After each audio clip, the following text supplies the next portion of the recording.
To have the right to abort a child taken away from you is definitely something that is unwarranted. Thinking back to things that have happened in the past where in slave times there were moms who were impregnated by their slave masters, they had to bear those children because they couldn't have an abortion, especially down south, maybe in southern states such as Texas. So to be able to not have a say so in your right to reproduce, in my opinion, is something that's just kind of questionable. Who are we to decide what a woman does with her ovaries? Who are we to decide how a woman carries a child and when she carries a child and under what circumstances that she carries that child?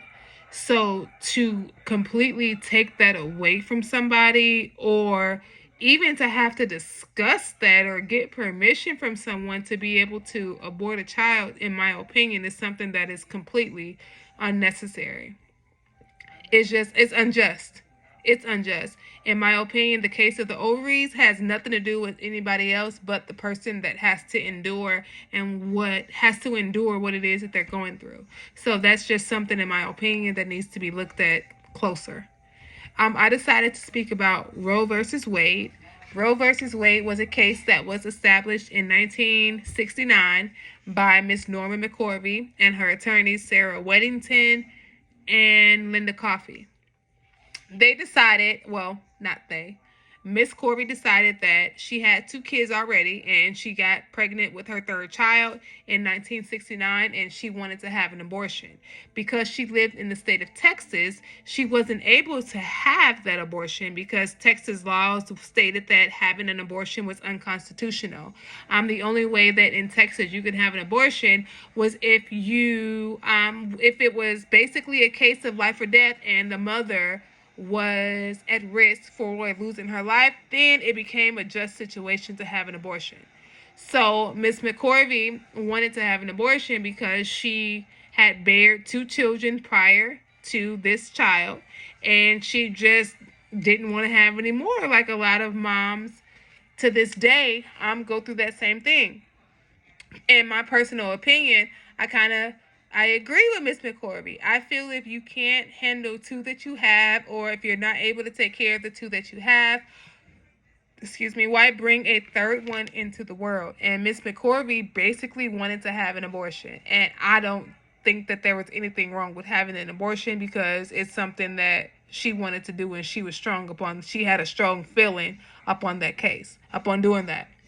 And in the meantime, what she did was she enlisted, or I'm not going to say enlisted, I'm going to say they found Miss McCorvey. Sarah Weddington, which was the lead attorney, and Linda Coffey, they found Miss McCorvey. And they took on her case because in their mind, to have the government be able to tell you that, okay, it's unconstitutional to have an abortion based on what you personally believe, yeah, they were ready for all that smoke. They wanted all that smoke with the they wanted all that smoke with the government when it came to that. They went up against Henry Wade. So, hence, Miss McCorvey is the pseudonym for Roe, and Mr. Henry Wade is the pseudonym for Wade. So that's basically how the case became about. In 1970, I want to say in 1970, Miss McCorvey had her baby, and she ended up giving the baby up for adoption because they were in the middle of a case. Now, in 1973, Roe versus Wade was in a 7-2, in a judgment of 7-2, Roe versus Wade passed. Supreme Court deemed it unjust. They deemed it unjust for the government to control women's rights, to control the right of when a woman can have an abortion, when she can abort, and when she cannot abort. They decided to govern that. They decided to put that under their realm, which is still wrong because there are plenty of states nowadays that still have a problem with women aborting. Mostly in southern states. I wouldn't say like California is very lenient, Nevada is very lenient. Midwestern saints, they tend to be very lenient when it comes to their abortion laws. However, when you hit those southern states, it becomes a whole different ball game, a whole totally different ball game when it comes to abortion. Mom's life basically has to be in jeopardy. They could care less about the fetus. The problem with that I find is that there are women out there who've been molested or who have been raped by family members, and they become pregnant. So because of Roe versus Wade, that gave those women who had that happen to them, where they were impregnated by someone in their family, that gave them the right to abort their child without not having to go through criticism, without having to go through questions, without having to go through any of that.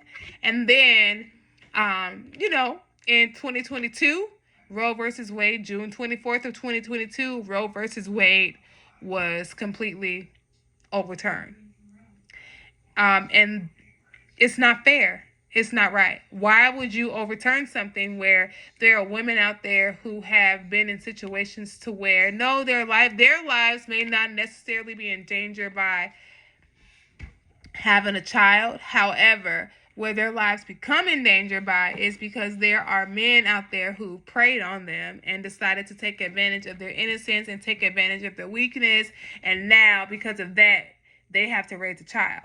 They can't control whether or not their child has anything wrong with them. For instance, autism is very popular. Not popular, but autism is a cause that happens during pregnancy. A lot of these women ended up having autistic children because certain laws didn't want them to abort. Yes, abortion does sound like a very unnecessary thing to do. However, in certain circumstances, in my opinion, it is something just. You have women out there that are being raped by their uncles, by relatives, by random people on the streets, and then becoming pregnant, and they have to raise these children. So I feel like in these particular cases, abortion at that time, I think that abortion should have been something that we should basically leave alone.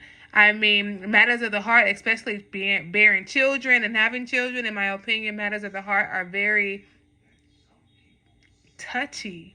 Why bother that? Why make it hard for somebody who already has it hard? Or why make it harder for somebody who's already had a hard life?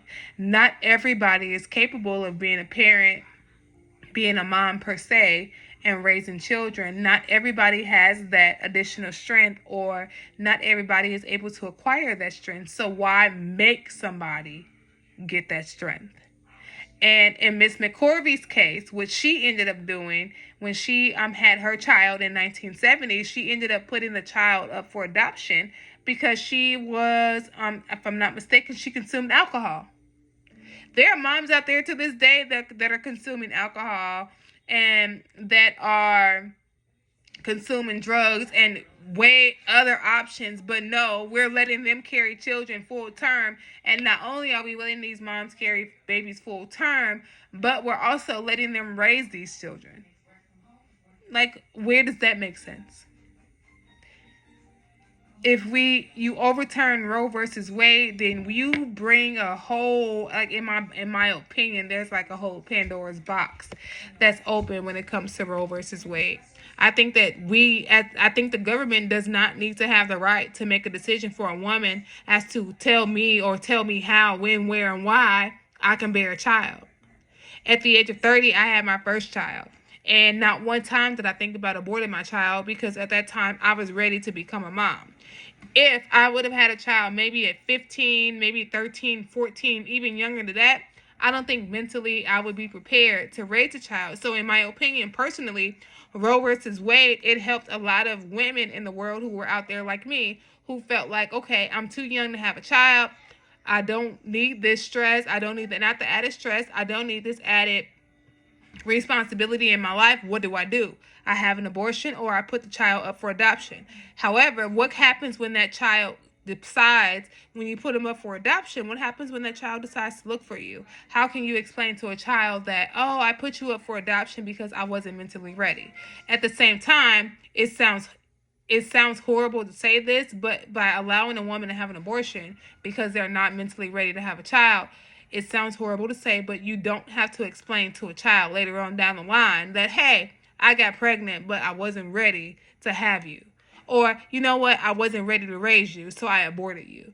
That's better than explaining to a child, you know what, at the time I got pregnant, I wasn't ready to have you. I wasn't ready to raise you. I wasn't ready to have anything to do with you, so I just gave you away. To me, that sounds a lot better than it's more just than putting a child up for adoption. So I just chose to speak on Roe versus Wade because that's something that I'm passionate about and something that recently happened. And I hope that this gives you more insight to what occurred.